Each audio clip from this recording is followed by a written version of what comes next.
What's up, football heads? Welcome back to that show. As always, I'm your host, Kyle McQueen, here on yet another, one more, and then another, and another, and another, and another, and another, and another Victory Monday for my Minnesota Vikings. Hopefully for your team as well, unless you're a Rams fan, in which case your victory should not be celebrated because he prevented my Vikings from clinching a playoff spot. But that's okay because we still got 4 more weeks to handle business on our own. That is what it is. But today, this is part 1 of the Week 14 recap. We're going to blow through the 1 o'clock games here. Honestly, a lot of inconsequential football played in the 1 o'clock slate this past weekend. I will try not to get hung up on the details, see if we can blow through this so I can get to my weekly dissertation on my 11-2 Minnesota Vikings and see if we can get out of here in under an hour this time. So first off, I want to look at the New York Football Jets of New Jersey and the Miami Dolphins. Jets 3-10 now. Dolphins 6-7. 4 out of 5 because they did lose in Green Bay. They still are unable to win in the cold on the road, but they get a big win. Believe this game, yes, it did go to overtime. I had my eye on it a little bit. Honestly, these 1 o'clock games, nothing was particularly exciting outside of the Vikings. I did have my eye on Philly and Carolina because I did feel pretty strongly that Carolina was going to cover that 13.5. We'll get to that. I know there's someone out there who made some big bets or a big bet on Philly. We'll touch on that. But the Jets, man, I just saw a clip on Instagram. Devontae Adams and one of the other receivers just running into each other in the middle of a play. Now, Aaron Rodgers, much has been ado about the last time he threw for 300 yards in a game, and he finally did that. He went 27 for 39 for 339, 1 touchdown, 0 interceptions. See if he had any fumbles. He did not. So a clean day for Aaron Rodgers, a lot of yards, only the 1 touchdown. Garrett Wilson, 7 grabs for $114. Devontae Adams, 9 for 109 and a touchdown. Spread it around. Braylon Allen had 4 for 38. My boy Conk, 3 for 33. Isaiah Davis, 3 for 27. Lazard had a catch for 18 yards. And they still can't get it done. It's the Jets. It is what it is. Again, Breece Hall was not in this game. Did not play for reasons that I don't know, to be completely honest. And I love Breece Hall. He obviously is a good player, and hopefully he gets back healthy as soon as possible, but makes absolutely no difference because the Jets are an abomination. They're 3-10. They stink. It is what it is. Braylon Allen has 11 carries for 43. Isaiah Davis, 10 for 40. So you got 21 called run plays, 39 called pass plays. Oh, man. I swear, I do not come into this show every single week, every single Monday, and then the second show on Tuesday. I do not come in prepared. I just start with whatever game pops up first in the lineup at the top of the screen on NFL.com, or if I'm using the ESPN app, whatever game is first on there. I don't put these in any particular order. I might jump around if I see like a good transition point or a good segue, but this was just the first game that popped up. And of course, yet again, I get to start with a game where I can rant about how you need to run the ball. I get it. They lost in overtime. It was a close game. They could have won the game. Run the ball. Why are we not running the ball? Why are we not running the ball? I get it. You got Garrett Wilson. You got Devontae Adams. You got Aaron Rodgers. You want to pass the ball, but like let's at least attempt to have some sort of balance here. 39 pass plays to 21 run plays is not good enough. It's not good enough. Now, I'm going to look at the time of possession. Pretty even. Miami, 32 minutes, 53 seconds. Jets, 31 minutes, 2 seconds. Obviously, this includes overtime. I'm curious. 3 minutes and 55 seconds of overtime, only Miami had possession. So the Jets did outpossess them throughout the course of non-overtime football, the first 4 quarters of the game. But still, just run the ball, man. Good God. I'm not going to harp on the Jets because they fucking stink. It is what it is. Tua, 33 for 47, 331 yards, 2 touchdowns, no interceptions. Did he have any fumbles? He did not. So a very clean game from Tua. He continues to play monster football with the exception of the Green Bay game, which I don't believe he was terrible in anyway, but just obviously not enough to get it done in the snow or in the cold. Did it snow in that game? I don't remember. But he's on a tear since coming back from the concussion. We made the joke last week about, if factory reset his brain to Tuscaloosa Tua, but not great balance for them either. 47 pass attempts. Devon Achane, 14 carries for 24 yards and a touchdown, only a 1.7 average. Jalen Wright, 2 carries for 7 yards. Tyreek Hill had 1 for 6. Jeff Wilson, 1 for 4. Tua had a scramble. So was that 16, 17, 18 called run plays to 47 pass attempts. And again, the Jets, they outpossessed them during regulation. And I will say this, I talked weeks ago about how the recipe for success for the Dolphins might be to have some of these longer sustaining drives. And they did. First quarter, they had their first possession of the game, 11 plays, 55 yards, 4.5 minutes, they get a touchdown. An 11-play field goal drive, 49 yards in the second quarter. 14-play field goal drive in the second quarter, 70 yards. They did here 6 plays, 31 yards for a field goal, basically at the end of the half.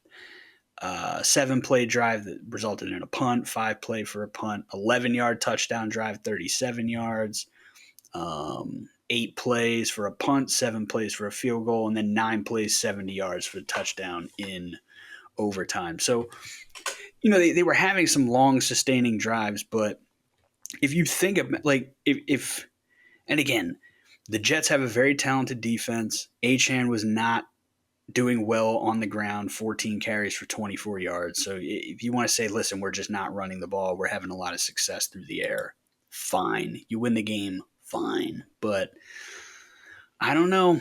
They are kind of a finesse run game. I feel like I'm not a big fan. The Vikings kind of have this problem. They have a very, how do I phrase this, a smaller interior offensive line, and they cannot punch it in on the goal line at all, and they refuse to run heavy sets on the goal line. I don't know why. They refuse to put Ed Ingram back in the game on the goal line. I don't know why. Put an extra lineman and go heavy and run power. I don't get it. I don't get it. But it is what it is. This is the league that we live in, and it will continue to piss me off. But Tua, he gets it done. Tyreek, 10 catches for 115 and a touchdown. Waddle, 9 catches for 99 yards. Achane, 6 for 45. Jonnu Smith, 3 for 44, and the overtime touchdown. Spread the ball around. Julian Hill had a catch. Jeff Wilson had a catch. Jalen Wright had 2 catches. Odell Beckham Jr. had 1 catch for 1 yard on 1 target. And Durham Smythe and my boy Malik Washington each had a target, no catches. But the Dolphins, they ultimately handle business against a bad team and continue to put themselves in a position to try and claw their way back into a wild card spot. The Chargers catch a loss. Baltimore, I believe, was on bye. And the Broncos were on bye. So you pick up at least a half a game on every AFC wildcard team, but it is going to be tough. They play at the Texans, which Texans, a good team, playoff team, not as good as we thought. They do have some problems. That could be a key game. They host the 49ers, but then to finish the year, they go on the road to the Browns, December 29th, on the road to the Jets, January 5th. You're playing outside in Cleveland. You're playing outside in New Jersey, late December, early January. It's going to be cold. There could be snow, especially Cleveland. You get some lake effect off of Lake Erie. So, I mean, if the Dolphins are going to pull this off, they're going to have to win out. And Texans going to be a tough game, but they're beatable. 49ers are beat to shit, riddled with injuries. You're in Miami. They got to come all the way from Northern California all the way down to South Beach. So that's going to be a tough road trip for the 49ers, especially I guess it's an afternoon game, so they're not going to be playing at 10 a.m. body clock time. But those last two games, Dolphins, they're going to have to win some games in the cold, man. It just is what it is. If they want to get into the playoffs, they're going to have to win some games in the cold. The Saints and the Giants, Derek Carr breaks his hand, probably going to be out for the rest of the year. Saints win 14-11. Giants miss a chip shot field goal at the end of the game. How long was this thing? 35-yard blocked. And, I mean, Giants fans, I'm sure, were nearly unanimously happy about that getting blocked because they want that top pick. Some people want Travis Hunter. Some people want Shedeur Sanders. I'm sure some people want Cam Ward, but they want their choice. Whatever it is, they want their choice. They want to be the worst team in football. There's no good reason to beat a bad team this late in the season. I don't advocate for tanking. I don't believe tanking works. But if you're a fan, it makes sense to me to just be rooting for the losses. Even if it's for your own sanity of like, it's going to be exciting if we had the number 1 overall pick versus the number 4 overall pick. It's a little more exciting, like your own fan engagement, your own entertainment with your team headed into a long off season, but an always exciting off season if you like that kind of stuff, which of course I do. Then I think it makes sense for fans to be rooting against their team. I don't think you want your organization actively tanking. I'm not sure that they are actively tanking, although we've all seen the clip of Drew Lock scrambling. He's got a clear running lane to get the first down straight ahead, and all of a sudden he just 90-degree turns to his right, gets tackled short of the sticks, and then obviously they get the field goal blocked at the end. Like I said, Derek Carr went out. I mean, is there anything of note here? Fairly pedestrian day for Derek Carr. 219, a touchdown and an interception. Alvin Kamara, 17 carries for 44 yards. Kendre Miller, 10 for 32 and a touchdown. Valdez Scantling, 4 for 51. Juwan Johnson, 4 for 50 and a touchdown. Foster Moreau, 2 for 40. Kamara, 5 for 35. Do we even want to look at the Giants' stats? Drew Lock, oh my God. This is a 14-11 game, folks. 14-11 final score. Very low scoring. I believe Caesar guaranteed that this was going to be bet the under. And if you bet the under, however much you bet, you won money. But Drew Lock throws the ball 49 times. 21 for 49. These are Anthony Richardson numbers. These are sub-Anthony Richardson numbers. Meanwhile, Tyrone Tracy Jr., who's had a pretty damn good rookie season, a lot to like about Tyrone Tracy Jr. 16 carries for 45 yards and a touchdown. Devin Singletary, 2 for 8. Bad average here for Tracy, 2.81 per carry. And Drew Lock, 5 scrambles for 59 yards, led the team in rushing. But this is 18 called run plays to 49 called pass plays. Maybe that's the tank at play. I don't know. Maybe Daboll has gotten assurances that he's not going to get fired. I wouldn't fire him.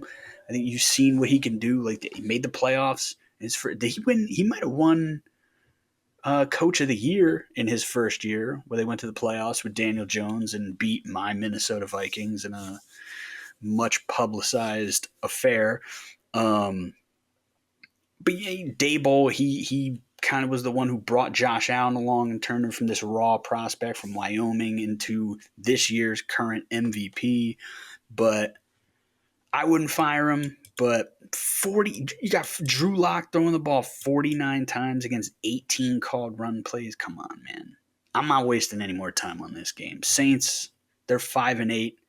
They got a glimmer of hope, I guess, kind of. But, Derek Carr down.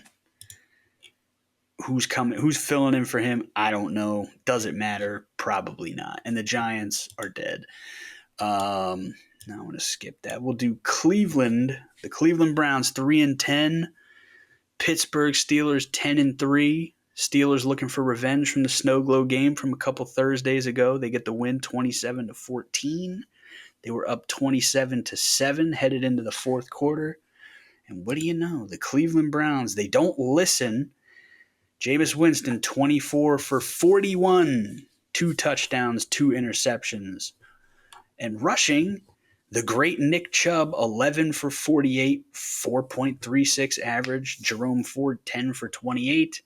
And Jameis Winston, 4 scrambles for 28 yards. So again, you have 21 called runs to 41 called passes.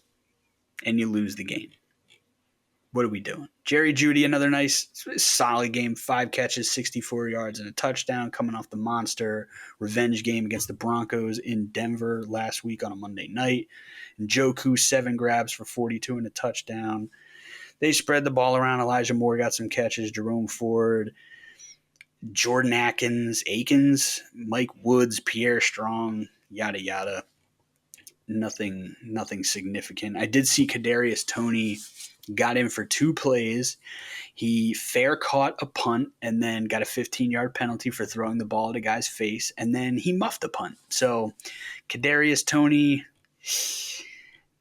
he's still a joke, is what it is. Not much else to talk about with the Browns. Like I said, Jameis Winston, two touchdowns, 2 interceptions, had a fumble, but he didn't lose it. Very Jameis game, threw for 212 on 41 pass attempts. But the Steelers, if anyone is not going to aggravate my desire to run the ball, it's Coach T. Russell Wilson goes 15 for 26, a $158, 2 touchdowns, no interceptions. But then on the ground, Najee Harris, 16 carries for 53 yards and a touchdown. Jaylen Warren, 9 carries for 47 yards. Russell Wilson, 6 scrambles for 17. Cordero Patterson, 4 for only 3 yards. But that right there, 29 called pass plays, 26 pass attempts for Russell Wilson. You love to see it. Great balance. They win a game 27-14. Let's see what the time of possession split was. Dead even. Like literally dead even. 30 minutes on the nose. 30 minutes on the nose. That's interesting. But, I mean, they know what they're doing. They know how to win football games. Mike T knows how to win football games. You don't win football games by having a backup quarterback throw the ball 40, 50 times, and you only run the ball 15 to 20 times. It's not how you do it. They got Russell Wilson. Russell Wilson's been playing good ball. I said, don't worry about it. You're going to throw it 26 times and we're going to run it down their throat. It's not even like they were running all over him. Najee Harris only averaged 3.3 yards a carry. Jaylen Warren, 5.2. Cordero Patterson, 0.75. But they said it doesn't matter. Just keep pounding the rock. Keep pounding the rock. 27-14. You get a 2-score win at home. You're 10-3. You're still in control of the division. You pick up a half game on Baltimore, who's on bye. And on to the next one. It is what it is. Browns stink. Steelers good at football. Moving on. Las Vegas Raiders. They made it a little interesting here in the second quarter. But the Raiders, now 2-11, they fall to the 7-6, my Tampa Bay Buccaneers that I told you at 4-6. I believe they were 4-6 and the Falcons were 6-3 or 6-4. And I said, the Bucs, as Woody Page used to always say, this quote lives rent-free in my brain, you gotta look at the schedule. And when you looked at the schedule for the last month, it said the same thing. You look at the schedule right now, it says the same thing. Tampa Bay Buccaneers are going to go 10-7, and they're going to win this division. Rolling on. They 2-score win over the Raiders. Like they jump out 14-0. They give up 10 points in the second quarter. It's like, okay, it's getting tight. Nothing in the third. Beat the dog shit out of them in the fourth quarter, 14-3. Win 28-13. Now I will say they probably would have handled business a lot cleaner and easier if my boy Bucky Irving didn't go down with an injury. I do hear from sources, I don't remember who, not my sources, somebody's sources, that he's expected to be fine and he'll be back next week. But he only got 4 carries for 3 yards before he got knocked out.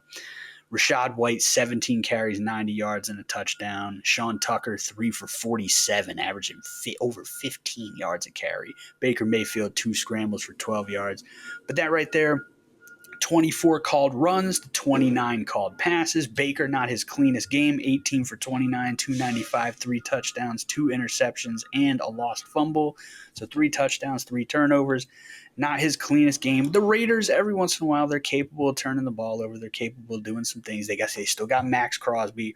They still got Bobby Spillane. So they still got some players that can wreak some havoc around the line of scrimmage. They still got Christian Wilkins, who they signed, who almost signed with my Vikings. And then the Raiders, like, here's more money. Come to us. And now he's just wallowing in obscurity on a terrible football team. But the Bucs, they are now on top of the division. Obviously, they lost 2 games to the Falcons, so they do not own the tiebreaker. They came into this week tied at 6-6. Atlanta, as a result of that tiebreaker, still in the 1 spot. But the Bucs now, they get a win. The Falcons, spoiler alert, lost to my Minnesota Vikings. They fall to 6-7. Bucs now firmly in control of their own destiny. Let's take another look at their schedule. I feel like I look at the Bucs schedule like twice a week on this show. At the Chargers next week, that's a big game. Then they're at Dallas, host the Panthers, host the Saints. Panthers, that was a close game last weekend with the Bucs. So the Panthers somewhere in here are gonna play spoiler to somebody. I hope it's not the Bucs, but can the Bucs beat the Chargers? I think they can. Now the Chargers got a real nice defense. But the Bucs, I'm telling you, Baker with Mike Evans, you get Bucky Irving. We need Bucky Irving back next week to be able to handle business. But Chargers, they turn the ball over. They've got 13 interceptions, which is good. It's tied for the 5th most in the league, behind my Vikings, leading the league at 20. The Texans with 16, Steelers 15, Lions 14. Then they're in a tie with the Bills and Saints at 13. And let's take a look at fumbles. See where the Chargers lie on the forced fumble front. Not great. Only 7 forced fumbles. That is tied for 4th least in the league. Let's take a look at fumble recoveries. They are tied for 5th least. No, I take that back. They're tied for 5th least fumbles. Not a ton of fumbles, but a good amount of interceptions. Baker had a tough game in terms of taking care of the ball this week. Can he take care of the ball better next week against the Chargers? Hopefully, maybe. But I think that's a game that could go either way. We'll dissect that on the pick show later this week with Caesar. But winnable games, you got the Cowboys, Panthers, Saints. Those are all games that those teams are not in the mix. You are firmly in the mix. You're leading your division. You want to go win those games.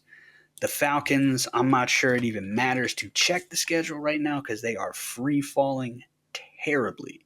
And again, we'll get further into that. But the Falcons do have the Raiders, Giants, then they got the Commanders, and they finish up with the Carolina Panthers. So the Panthers, those last 2 games, they can play spoiler to the teams in their division. Panthers might come out and beat both of them, say, you guys sort it out. We'll make it easy for you. Loss on both sides. We'll see how it goes. But Bucs, take care of business. Not the cleanest win. Could have theoretically blown the doors off the Raiders. They didn't, but you still win by 15 points. It's still ultimately fairly decisive, even allowing the 10 points in the second quarter.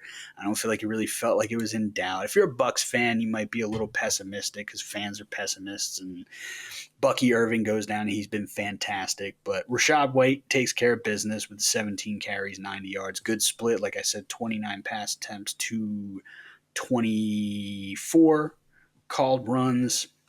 Solid balance, split evenly on the time of possession. They handle business. Do what they do. Now, this game I'm going to spend approximately 15 seconds on. The 3-10 Jacksonville Jaguars beat the 3-10 Tennessee Titans 10-6. Mac Jones, 23 for 31, 220, 0 touchdowns, 2 interceptions. And Tank Bigsby only averaged 3 yards a carry. Seems like a fairly even split here. 23 called runs to 31 passes, not terrible. Will Levis, 19 for 32, 168, no touchdowns, no interceptions. Did fumble, but did not lose it. Calvin Ridley, 7 catches for 59 yards. Tony Pollard had a nice day on the ground, 21 carries for 102 yards. Added 2 catches for 22. So I guess we got Tony Pollard in fantasy. Probably feeling pretty good about that. But beyond that, my boy Tavondre Sweat had a pass defense. But Jaguars get a win.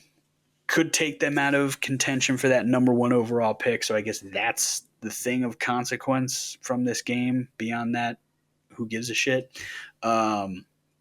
Now, another 3-10 team, the Carolina Panthers, playing much better football. They narrowly lose a game to the 11-2 now Philadelphia Eagles, who clinch a playoff spot with, to spoil a result, which it's not a spoiler because it already happened. It's a live sport. You already know what happened. But the Arizona Cardinals losing to the Seattle Seahawks, on top of the Eagles getting this win, officially confirms that the Eagles will be competing in the NFC playoffs this year.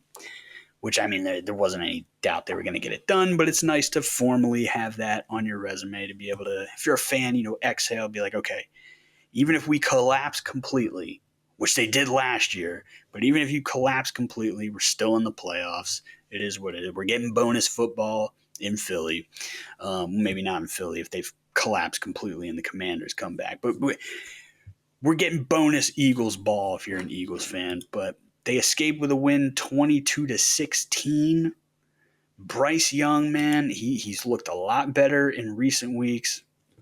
Not the most sexy of numbers, 19 for 34, 191 yards, 1 touchdown, 1 interception, 7 scrambles for 29 yards. But when you watch him play, he looks like he's playing with more confidence. He put a ball in the breadbasket to Xavier Legette at the end of this game that should have been caught, would have been a touchdown, would have tied the game with a pending extra point to take the lead. Now, there was time left on the clock for the Eagles to go down and handle business, but not the Eagles' best game. Not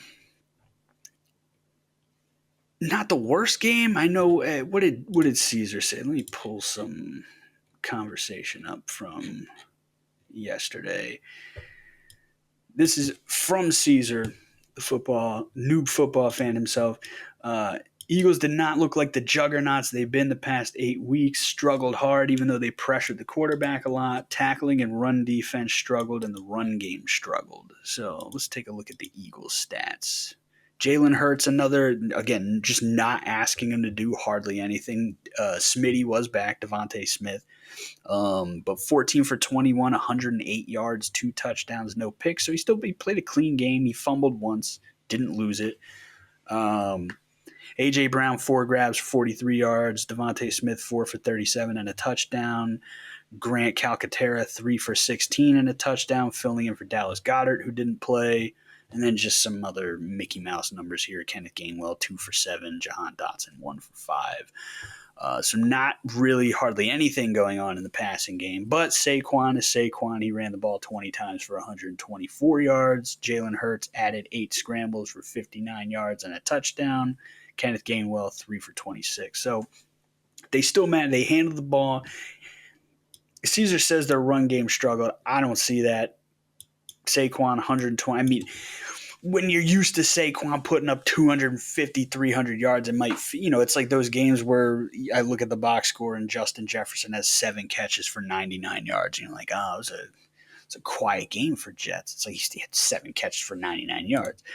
Saquon, 20 for 124, averaging 6.2 a carry. Jalen Hurts, 8 for 59 in the touchdown, averaging 7.38. And Gainwell, 3 for 26, averaging 8.67. So, and with Hurts, sometimes they do call run plays. So 23 called run plays for the backs, 8 scrambles or called runs for Hurts. So, at the very least, you called 23 run plays and you only threw the ball 21 times. So good balance. Everyone did well on the ground. So I think their run game perfectly fine here. Not much getting done through the air. That I don't know that it's a concern so much as just something for other teams to take a look at headed into the playoffs. So like I don't know that they're trying to protect Jalen Hurts, but they're just not. They're very disciplined, and why wouldn't you be when you have Saquon doing what he's doing? They're very disciplined in just staying focused on the run, not throwing the ball 45 times just cuz. Like if they get into a situation where they have to throw the ball more, then they'll throw the ball more. And like we've seen Jalen Hurts be good. Obviously, you got the cyborg AJ Brown, Devontae Smith, absolute stud. They'll get Dallas Goedert back here at some point before the playoffs, I would imagine. So they're certainly capable. They're just not really showcasing it. So I don't know if that's something to strategize, to try and the best you can. Because again, the Eagles, they don't score in the first quarter. It's another scoreless first quarter. 0 points, gave up 3 to Carolina, and then they come out in the second quarter and they get 2 touchdowns. And they're up 14-10 at the half. Carolina comes back, third quarter, puts up 6 points. They're up 16-14. Eagles get a touchdown in the fourth and early in the fourth, get the 2-point conversion, end up with a win. So it's certainly a little bit more of a struggle for the Eagles than they've been dealing with in the past few weeks. But the Panthers, man, the Panthers are playing teams hard. Chiefs game comes down to the wire. Eagles game comes down to the wire. They had that 2-game win streak earlier. They went to overtime against the Bucs, who right now are leading a division. So the Panthers right now, for the last however many years, you see the Panthers on your schedule, automatic win. For the first half of this year, you see the Panthers on your schedule, automatic win. Not the case anymore. Every game they're in. They're in. So, again, all those teams that the Panthers got coming up on their schedule. We talked about the Falcons game. We talked about the Bucs game. Let's see who else they got. Cowboys, that's inconsequential. Panthers probably going to beat the Cowboys, to be honest. Maybe not, but we'll see. We'll say that for the pick show.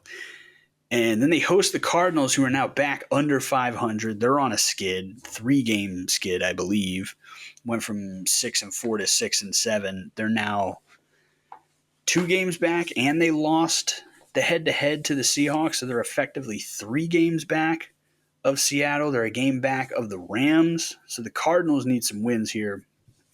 Panthers could effectively 2 weeks from now knock the Cardinals out of contention. So Panthers got a chance to create some angry fan bases out there. They might not be at the level yet where they beat the Chiefs or they beat the Bucs or they beat the Eagles, but these games are coming down to the wire. And like I said, Bryce Young put a ball drop in the bucket to Leggett, right on the goal line, dropped it. And the joke is that I guess Xavier Leggett was the guy who bet $3 million on the Eagles to win. I think that was a dumb bet. Because if you paid any attention, you know the Panthers are playing some solid ball. And I said it on the pick show. I said the Panthers, the spread was 13.5. So ain't no way the Eagles are covering 13.5. It's just too many points. If this is the Panthers from 2 months ago, maybe. But even then, like 13.5 points, a lot of points in a professional football game. I was firm the Eagles were not covering 13, and that's nothing against the Eagles. It's just the Panthers have been playing some pretty damn solid football. They're not fucking around. They feel like we can compete against these teams. They just haven't figured out how to win against not bad teams or good teams, but they're starting to figure out a little bit. Adam Thielen, 9 catches for 102 yards. I hear he's available in like 65 to 75% of fantasy football leagues. If that's the case, I don't know why you haven't picked up Adam Thielen yet. If you're playing fantasy football, now you're in the playoffs at this point. Go get Thielen. Thielen's balling, dude. Absolutely balling. When the Vikings let him go, I felt like it made sense. His contract was pretty fat, probably too much to justify keeping him at that number. But he's balling, dude. He's played in 6 games this year. He's a little bit injured. He's up to 28 catches for 367 yards, 2 touchdowns. But these last few weeks, as they're kind of figuring things out, being more competitive, Thielen has made some unbelievable catches. Like he's still a beast on the sideline. He's still a beast in the red zone, in the end zone. He's a guy who has throughout his career been an excellent red zone target. So I feel like, again, the Panthers coming up, you got Dallas, the Cardinals defense has been playing good ball, did not play good against the Seahawks this week. And they did give up a bunch of points to the Vikings, but the Vikings offense. Like even if they're having a game and the other team's playing good defense, like the Vikings are going to score 21, 24, 28 points, even in a rough game. But, I mean, you're talking about playoff time for fantasy football. Cowboys, Cardinals, Bucks. Adam Thielen could find his way into the end zone. So if Adam Thielen's available in your league and you need any kind of receiver depth at all, I think he's worth taking a flyer on. But whoever put that $3 million on the Eagles money line, if the spread was 13.5, the money line probably minus 400, minus 500, something like that. Not worth the risk. Not worth the risk with the way the Panthers have been playing. Like that is not a gimme game. Now maybe he put the $3 million on that game months ago. I don't know, but I would have cashed that thing out and got my money back before that, because you're not getting a significant enough payout on that with the way the Panthers have been playing. What I would have done is put that $3 million on the Panthers to cover the 13.5. Like I told you they were going to cover the 13.5 on the pick show last week. And sure enough, they lose by 6 points, almost pull out the win, but cover with ease, and would have made a lot of money. Would have almost doubled your money, but it is what it is. And yeah, I'll launch into this one now, because I think for part two, when we look at the afternoon games and the primetime games, I think we're going to bust out the ESPN playoff machine, start tinkering around with some things and play out some different scenarios here over the last 4 weeks of the season. See the different scenarios of how different teams could make a push for the playoffs, and then do one and kind of see what I think is going to happen ahead of the pick show. Might save that, might pull it out in the pick show, depending on if we have time. Because, I mean, last week Caesar and I did, 80 minutes picking 13 games. So, I don't know. But I am going to bust out the playoff machine in part two. So I'm going to hit this Vikings game. The Atlanta Falcons at 6-6 coming into Minnesota. Kirk Cousins making his return to Minnesota, where he spent his previous 6 seasons. Take on the 10-2 coming into the game, Minnesota Vikings. And, well, the Falcons are 6-7, and the Minnesota Vikings are 11-2. Almost clinched the playoff spot, but the Bills and the Rams game fucked that up. But this was an interesting game. It was a tight game. It was tied at 21 through 3 quarters. Vikings go down. They get a touchdown early in the fourth quarter. 10 plays, 70 yards. Jordan Addison catches, at that point, his second touchdown of the game. And they go up 7, kick the ball off. On the return, Brian Asamoah forces a fumble. C.J. Ham dives on the ball. They get the ball back. 9 plays, 37 yards. Jordan Addison gets his third touchdown of the game. They go up 14.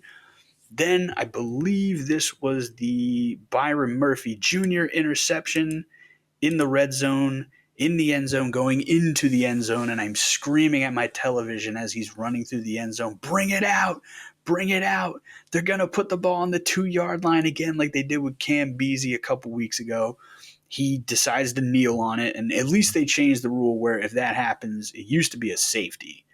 But it's like if your momentum is carrying you into there and there's really nothing you can do. I think this is a fair middle ground. If you get 2 feet in, the Beasley one I think was a little more like, I don't know. But this one, he got 2 or 3 feet in, but his momentum was carrying him in. So I think it's a fair balance to the rule. It's not a safety, but like, you know, if you get a couple 2-3 feet in, then like, all right, we're going to bring the ball back out into the field of play. But get that late interception, then they go 11 plays, 83 yards in 2 minutes and 48 seconds. And Get another touchdown to salt it away, 42-21. Kirk Cousins, 23 for 37 for 344 yards, but yet another zero touchdown, multiple interception performance. He threw 2 interceptions, one to Josh Metellus, one, the aforementioned one, to Byron Murphy Jr., who's had a fantastic season. Byron Murphy Jr., that's his 6th interception of the season. He leads the league among corners in interception coming in. He was tied for 3rd in the league. I'm not sure where he stands right now, but he's having a fantastic year. PFF, which fuck PFF, but PFF did not like him at all last year. The eye test for me personally, it was rough. I don't think it was all his fault, but it wasn't great. And he was kind of starting on that same path early in the year, and then he's just turned it around, man. He's become a monster, and they're clutch interceptions. Second half on drives where it's like with this one, it's like we get a pick here. They're down 14. They're thrown into the end zone. They get a touchdown here. It's a 1-score game. But we pick this off, give the ball back to our O. They go down and score. Now it's a 3-score game. So just well-timed interceptions here for Byron Murphy. Had another well-timed one last week against the Cardinals with Kyler Murray. That kind of helped us in that comeback that they were trying to put together at the time. But Kirk Cousins, man, his last 4 games, 0 touchdown passes, 8 interceptions, and it begs the question, is Kirk Cousins washed? Is it going to get better? Is he going to get more comfortable on the Achilles next year? Because, he was driving the ball downfield fairly decently. Darnell Mooney, who has killed the Vikings in all his years with the Bears, 6 catches for 142 yards. Ray McLeod, 8 catches for 98 yards. Drake London, 5 for 70. Kyle Pitts, once again, is a ghost all of a sudden, 1 for 14. He had 6 targets. He had one pretty glaring drop on a key 3rd down that it's just one of those, it's coming right to you. It's easy. So you turn to look to run, and it just bounces off your hands. But it's the out routes. Those the one that Kirk threw the pick 6 against the Chargers the week before. Those 10-yard out routes where you're trying to throw the ball at the sticks. They're ducks out there, man. I don't know, but I don't know what. I guess again, 23 for 37, 344 yards. You're moving the rock. And they ran the ball fairly effectively, too. Bijan Robinson, 22 carries, 92 yards and a touchdown. Tyler Algier, 9 carries, 63 yards and a touchdown against the top-ranked run defense in the league. Now, they are missing Ivan Pace Jr., who is – now, Blake Cashman, excellent against the pass, good against the run. But Ivan Pace Jr. is kind of he's – real good against the run and kind of blows a lot of stuff up. So him not being in there these last couple weeks and them giving up more rushing yards than we're used to James Conner last week and then Bijan and Algier this week kind of makes some sense. I'm not super worried about it, but because Pace should be back in time for the playoffs, but we'll see if it keeps trending that way. But ultimately, 32 called run plays to 37 called pass plays, so good balance. You're over 150 yards rushing, you're over almost 350 yards passing. So they move the ball really well, but I don't know what it is. Kirk just is in this stretch. He just cannot find the end zone. I don't get it because again, he's driving the ball downfield. Some of these deep shots to Darnell Mooney and Ray McLeod.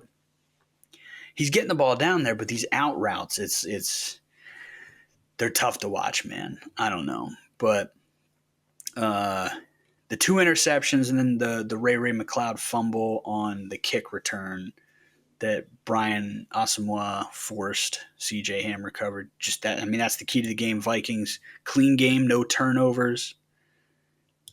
And let's get into the Viking stats because that's really, by the end of the game, it went from Kirk's return to Minnesota to just how damn good this Vikings offense is when it's clicking on all cylinders. Sam Darnold, 22 for 28, 347 yards, 5 touchdowns, 0 interception. First Vikings quarterback to throw for 5 touchdowns, no interceptions in a game since Dante Culpepper in 2004. It's been over 20 years. I believe it was week 5 in 2004, which was, what game was that? That wasn't the Saints Monday night game, was it? Hold on. I got to look this up. This is me being a fan, needing to know what that 5th game was. I don't think it was the Monday night Saints game where Randy Moss got hurt, but it might have been. Oh, it wasn't. That was the next week. Houston, they played Houston and went to overtime. And Culpepper he was 36 for 50, 388, 5 touchdowns, 0 interceptions. But Sam Darnold, best game of his career, played out of his mind. By the end of the game, like, he was hunting. Like, he wanted a 50-yard shot every time he dropped back, and he had the confidence that he was going to get it. Because, again, you look at these weapons. Jordan Addison, 8 catches, 133 yards, 3 touchdowns. Justin Jefferson, 7 catches, 132 yards, 2 touchdowns on 7 targets. Just monstrous performance. Aaron Jones, 13 carries, 73 yards, and a touchdown. Cam Akers, 5 for 37. Which upset me because I did have a prediction on Purple Daily from a couple months ago, or about a month and a half ago, where I said the Vikings were going to win their next 3 home games, which is the Colts, the Cardinals, and the Falcons. And Aaron Jones has never rushed for 100 yards against any of those 3 teams. And at least one of those games, he was going to run for 100 yards. He comes out first possession, 4 rushes for 34 yards. I think it's a lock. Easy. And then they just stopped running the ball. They only had 18 called run plays to 28 pass attempts. Sam Darnold ended up having 4 scrambles for 7 yards. He had 1. Again, Sam Darnold continues. His ability to escape the pocket was tremendously understated. And I don't know if it was just, in bad situations, bad systems, he's just got more weapons here and he's playing with more confidence. But his ability, it's gotten to the point where if he's under pressure, in my mind, it's like 50-50 he's going to get sacked or he's going to escape and make some miraculous play. Like, I have hope every time he's under pressure that he's about to pull off some crazy shit. He had one yesterday, escaped like 3 guys, rolls out to his right, bombs it downfield to Jefferson for a long touchdown. And that's the one, if you've seen the clip floating around, because I'm watching it live, the way the broadcast camera captured it, as the ball's coming into Jefferson, he's just standing there backing his way toward the goal line, catches the ball, backs into the end zone. And you see this guy like 15 yards to his left. He's at the same depth of the field as Jefferson. And he just like falls to the ground and slides. And finally the clip made it out of, like, it wasn't the all 22 tape, but you could see the full situation. And it may have been the worst coverage I've ever seen. This guy, like, just absolutely gets cooked off the line by Jefferson. And then because Darnold was under pressure and had to escapes left, comes back right, gave this guy time to catch back up to Jefferson. And like 30 yards down the field, he sees Jefferson is in the middle of the field running toward the end zone. And the guy, like, doubles back toward the sideline and then doubles back toward the middle of the field. And as he turns back to the middle of the field, he trips himself up and falls down. It's just like, if he didn't do that, he might have been able to break up the pass. But for whatever reason, it's like he just short-circuited. Like, Justin Jefferson was so wide open on that play. He literally had time to lobotomize this corner. I believe it was D. Alford, to shout this man out and put him on blast for the single worst pass coverage rep possibly of all time. But Justin Jefferson will do that to you. But just a monster game all around for the offense. They could have done more on the ground. Again, 13 carries for Aaron Jones, 73 yards, 5.6 yards a carry. Cam Akers, 5 for 37, 7.4 yards per carry. So, like, if they desired to keep running the ball, they probably should have, realistically. But then Darnold goes 22 for 28, 5 touchdowns, 347. You get 2 guys, first time in Vikings history, 2 guys go for over 100 yards. and 2 touchdowns. And you got to think this is a team that had Diggs and Thielen. This is a team that had Moss and Chris Carter, 2 Hall of Famers.